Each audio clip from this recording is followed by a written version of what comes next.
भाग 2। चिंता। हर तरह से दबे हुए।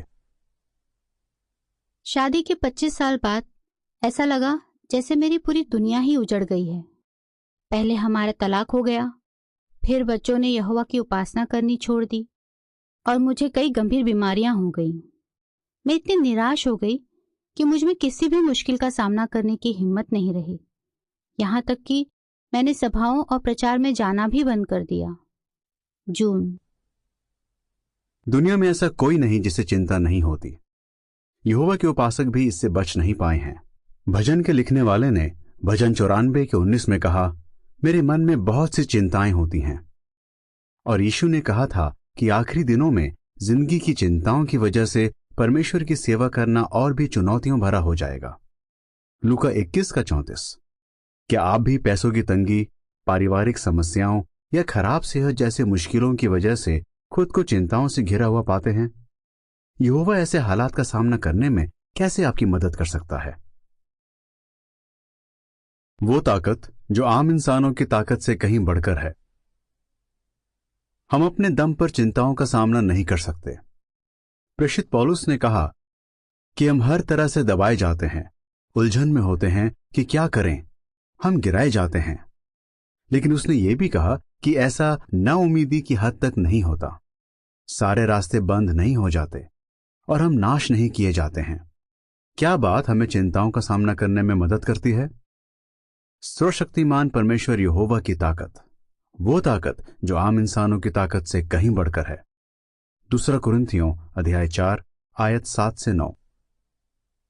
क्या आपको वे लम्हे याद हैं जब आपको वो ताकत मिली थी?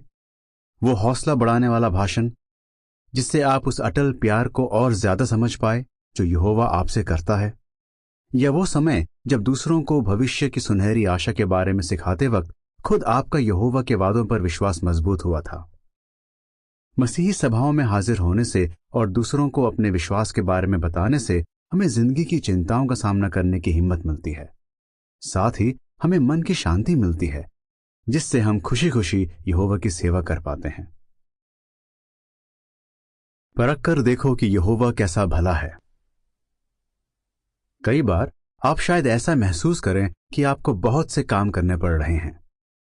मिसाल के लिए, यहोवा चाहता है कि आप उसके राज को जिंदगी में पहली जगह दें और लगातार प्रार्थना और बाइबल का अध्ययन करें, प्रचार करें और सभाओं में हाजिर हों। लेकिन हो सकता है खराब सेहत, पारिवारिक समस्याओं या परिवार या दोस्तों से आने वाले विरोध की वजह से आपको ऐसा करना मुश्किल लगे। या फिर हो सकता है कि अपनी और अपनों की जरूरतें पूरी करने में आपका इतना वक्त और इतनी ताकत लग जाए कि आप भाई बहनों से नहीं मिल पाएं। कम समय और ज्यादा काम होने की वजह से शायद आपको लगे कि यह सब करना आपके बस की बात नहीं है। हो सकता है आपके मन में यह ख्याल भी आया हो कि यहोवा आपसे हद से ज्यादा की उम्मीद कर रहा है। यहोवा जानता है कि हम पर क्या बीत रही है और वो हमसे उतनी ही उम्मीद करता है जितना हम कर सकते हैं। और वो समझता है कि जब हम थक कर चूर हो जाते हैं, पूरी तरह टूट जाते हैं, तो हमें खुद को संभालने में वक्त लगता है। गौर कीजिए कि यहोवा ने भविष्यवक्ता एलिया का किस तरह ध्यान रखा। एलिया की जिंदगी में एक ऐसा मोड़ आया जब एलिया दुश्मनों से बहुत डर गया। उसकी हिम्मत टूट गई और वो जंगल में जाकर छिप गया। तब क्या यहोवा ने उसे डांटा और हुक्म दिया कि वो वापस जाकर अपनी जिम्मेदारी निभाए? नहीं, बल्कि जब एलिया निराश होकर गहरी नींद में था तो यहोवा ने 2 बार उसके पास एक स्वर्गदूत भेजा ताकि वो उसे प्यार से जगाए और उसे खाने के लिए कुछ दे। लेकिन इसके 40 दिन बाद भी एलिया बहुत ही चिंतित और डरा हुआ था। यहोवा ने उसकी हिम्मत बनाने के लिए और क्या किया? सबसे पहले यहोवा ने जाहिर किया कि वो उसकी हिफाजत कर सकता है। दूसरा, यहोवा ने एलिया से धीमी आवाज में बात की जिसे सुनकर उसे तसल्ली मिली। आखिर में यहोवा ने उसे बताया कि उसके अलावा और भी कई हजार उपासक हैं जो वफादारी से परमेश्वर की सेवा कर रहे हैं। इसके कुछ ही समय बाद एलिया में फिर से जोश भर आया और वो हिम्मत से भविष्यवाणी करने लगा। 1 राजा 19 अध्याय 1 से 19। हम इससे क्या सीखते हैं? यही कि यहोवा करुणा और सब्र से पेश आता है। वो कभी बदलता नहीं, इसलिए वो आज भी हमारा उसी तरह ध्यान रखता है जैसे उसने एलिया का ध्यान रखा था जब वो चिंताओं के बोझ से दबा हुआ था। जब आप इस बारे में सोचते हैं कि आप यहोवा के लिए क्या कर सकते हैं, तो खुद से हद से ज्यादा की मांग ना करें। यह सोचकर फिक्र ना करें कि आप पहले कितना कुछ करते थे, बल्कि आज आप जितना कर सकते हैं वही कीजिए। एक ऐसे धावक की मिसाल लीजिए जिसने कुछ महीनों या सालों पहले अभ्यास करना बंद कर दिया था।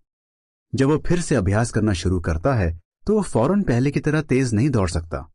इसके बजाय वो छोटे छोटे लक्ष्य रखता है ताकि वो दौड़ने की क्षमता बढ़ा सके।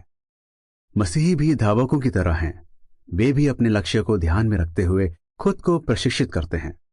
तो क्यों ना आप यहोवा की सेवा में अपने लिए एक ऐसा लक्ष्य रखें जिसे हासिल करना आपके लिए मुमकिन हो।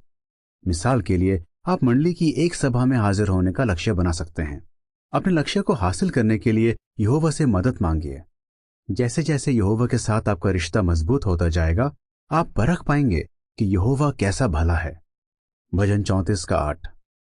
याद रखिए कि यहोवा के प्यार की खातिर आप जो भी करें, फिर चाहे आपकी नजर में वो कितना भी कम क्यों ना हो, यहोवा की नजर में वो बहुत अनमोल है। मेरा इतना हौसला बढ़ा कि मैं बता नहीं सकती। यहोवा ने जून नाम की बहन को अपने पास लौट आने में किस तरह मदद की। वो कहती है, मैं यहोवा से प्रार्थना करती रही, उससे मदद की भीख मांगती रही। फिर एक दिन मेरी बहू ने मुझे बताया कि हमारे शहर में एक सम्मेलन होने वाला है। मैंने ठान लिया कि मैं एक दिन के लिए सम्मेलन में जरूर जाऊंगी। यहोवा के लोगों से दोबारा मिलकर मुझे बहुत अच्छा लगा। उस सम्मेलन से मेरा इतना हौसला बढ़ा कि मैं बता नहीं सकती। अब मैं दोबारा खुशी से यहोवा की सेवा कर रही हूं। मुझे फिर से जीने की वजह मिल गई है। मुझे इस बात का पूरा यकीन हो गया है कि मैं अपने बलबूते पर जिंदगी नहीं जी सकती। मुझे भाई बहनों की मदद की जरूरत है। वक्त रहते मैं यहोवा के पास लौट आई। इसके लिए मैं उसकी बहुत शुक्रगुजार हूं।